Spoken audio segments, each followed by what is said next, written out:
everybody, and welcome to our another science lesson. And this lesson will be totally about physics. And last lesson, I know we did chemistry, and this lesson we're going to move on to a different topic. So it's physics, and we're going to talk about two topics actually: scalars and vectors, and the speed equation.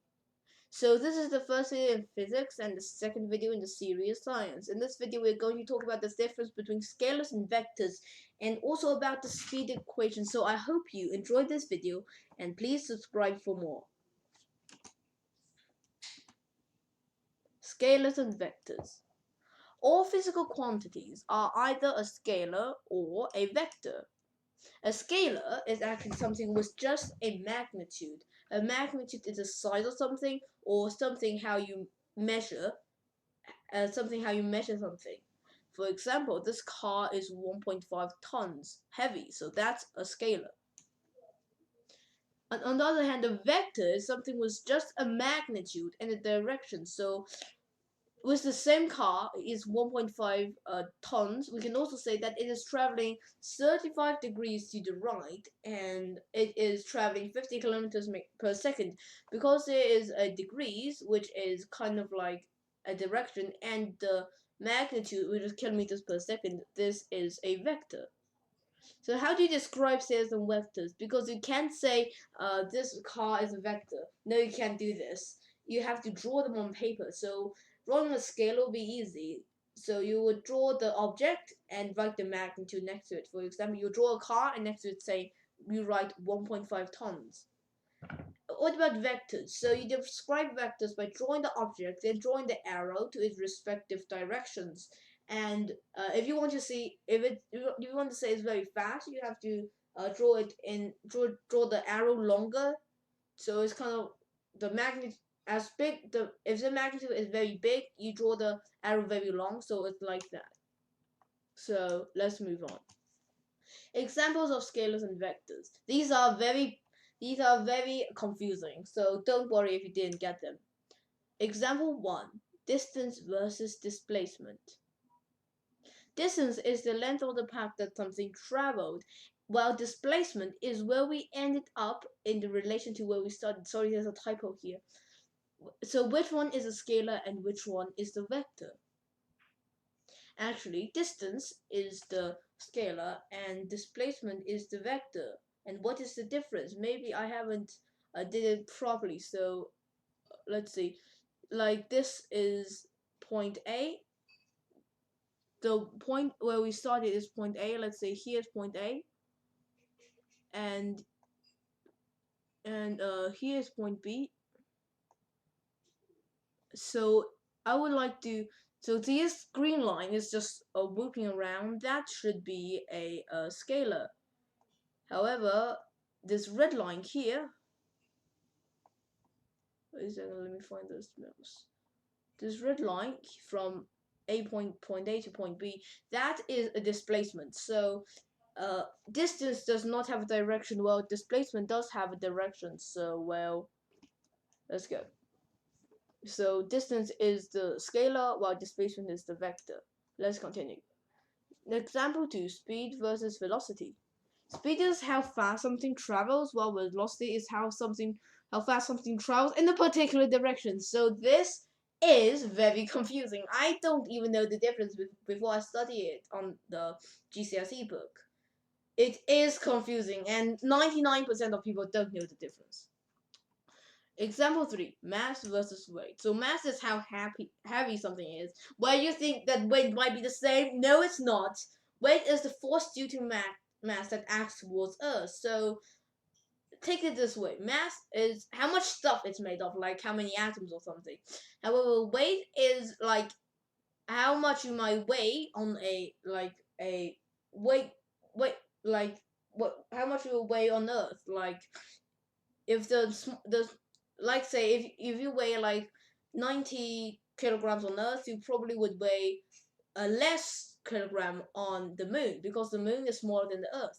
So the mass doesn't act to the moon that strongly. Okay, that's further complicated stuff, but that's the difference. So mass is the scalar Well, weight is the vector because it relates to something.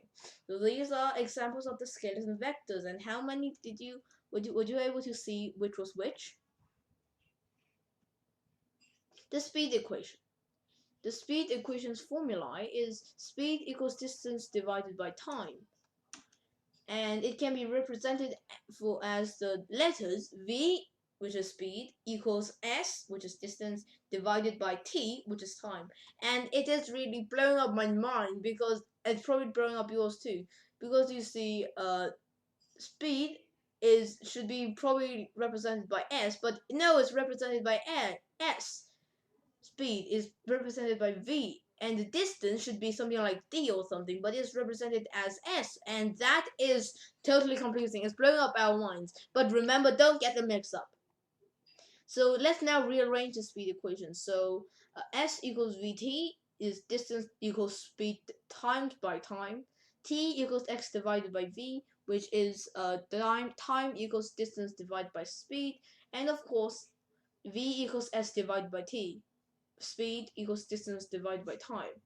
This speed here, to be honest, it actually means velocity, but there's a difference between them, and we need uh we need kind of a scalar here, so we write it as speed. It is actually speed, but it can represent it as velocity. Very confusing. Let's go. Examples of using the speed equation. Let's do an example question. So, what is the speed of a ship moving 20 kilometers in 45 minutes? So, firstly, we have to make sure the units are correct. So, we have to need the distance in meters and the time to be in seconds. So, in this case, we make 20 kilometers and we make it to 20,000 meters and 55 minutes. That's times by 60. So, that's 2,700 seconds. But then we divide the distance to the time. So in this case we have 20,000 divided by 2,700. So if you ask why you would do this, make this unit so big, it's actually a matter of fact. So all physicists do this. I do not know why, but it's kind of a matter of fact. It's kind of the basic unit on how quickly you're going. Then we finally round the answer to a whole number if it's not a whole number, and then we get, which is about 7.4 meters per second, and this is a recurring decimal, and you probably will not have been expected to divide this. I can divide them, but yeah, you won't need to be divided them by in test. You'll be given the calculator for sure. Top tip. You have to learn the times between units to fulfill the first step. For example, you have to know that 1 minute equals 60 seconds and 1 kilometer equals 1,000 meters, etc. You might think this is baby stuff, that's kindergarten stuff. I don't need to know this, but you have to do it quite quickly. For example, how many seconds is in 3 hours? And then you have to calculate it. So it's one 60 minutes in 1 hour and 60 seconds in 1 minute. So there's 3 hours. So it's 3 times 60 by 60, and it's 3 times 300 and 3,600, and then you get 10800, and that is crazy. And you can I'm doing it in my head, so it's 10800, 10800. So it's 10,800, which is crazy, and you can absolutely get those questions wrong. I'm doing it in my head, so but don't do this in the test. You definitely need to write them out or use a calculator. You can easily get a zero in, or get a more get an extra zero, or lose a zero. So that would be catastrophic. And so this is the end of lesson 1, scalars and vectors, and the speed equation. This is also the end of the first video, physics. And I hope you enjoy this video very much. The next video will be about biology, and this video will come in 1 to 2 days. I need to prepare for it, of course.